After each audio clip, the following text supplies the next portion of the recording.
La dernière fois, nous avions vu comment créer un formulaire, mais cette fois-ci, nous allons voir comment créer un formulaire en utilisant un sous-formulaire. Donc, on retourne dans l'assistant et on va venir sélectionner notre table. Je vais prendre la table main-d'œuvre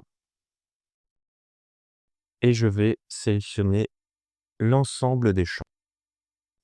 Ensuite, je vais faire ajouter un sous-formulaire. Et là, moi, je n'ai pas besoin de celui qui existe, mais je vais avoir besoin d'un autre formulaire. Donc, je vais faire suivant. Et dans le sous-formulaire que je vais choisir, je vais prendre parcelle. Et là aussi, je vais avoir besoin de l'ensemble de mes champs. Suivant. Et là, je vais devoir faire une jointure en fait entre mes formulaires. Donc, je vais prendre ID parcelle qui va faire la jointure. J'arrive ensuite dans la disposition de mes éléments. Donc, comme tout à l'heure, je vais agencer cela. Pour le tout premier, je vais le mettre en mode colonne étiquette à gauche. Donc, pour la première partie de mon formulaire. Et la deuxième partie, je veux que ça reste comme une feuille de données. Donc, je vais sélectionner ça.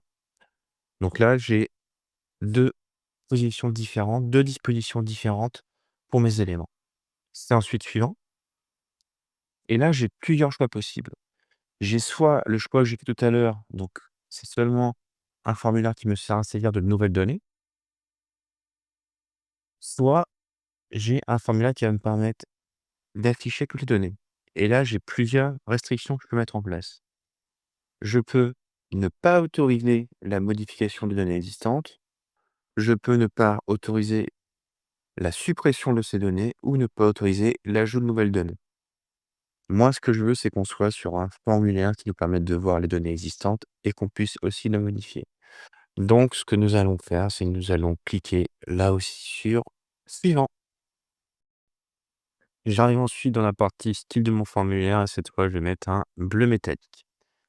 Et le nom du formulaire, je vais appeler ça employé sur les parcelles. Et vu que je veux pouvoir modifier ce formulaire, je vais cliquer sur modifier le formulaire pour le customiser avant de passer à la suite.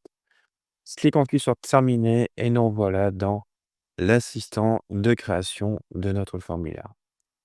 Donc là, on va commencer par déplacer nos différents champs pour les mettre plus bas. Je vais ensuite redimensionner mon second tableau pour qu'il soit un peu plus petit. Je le déplace aussi et je modifie sa hauteur pour qu'elle soit conforme. Voilà. Et ensuite, ce que je vais faire, c'est que je vais commencer à éditer ce formulaire.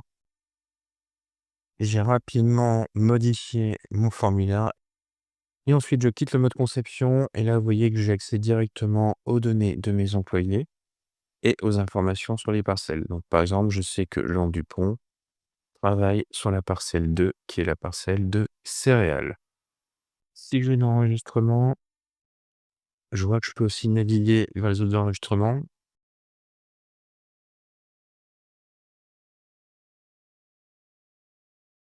Et là, par exemple, Paul Bernard, j'ai envie de lui rajouter sa parcelle.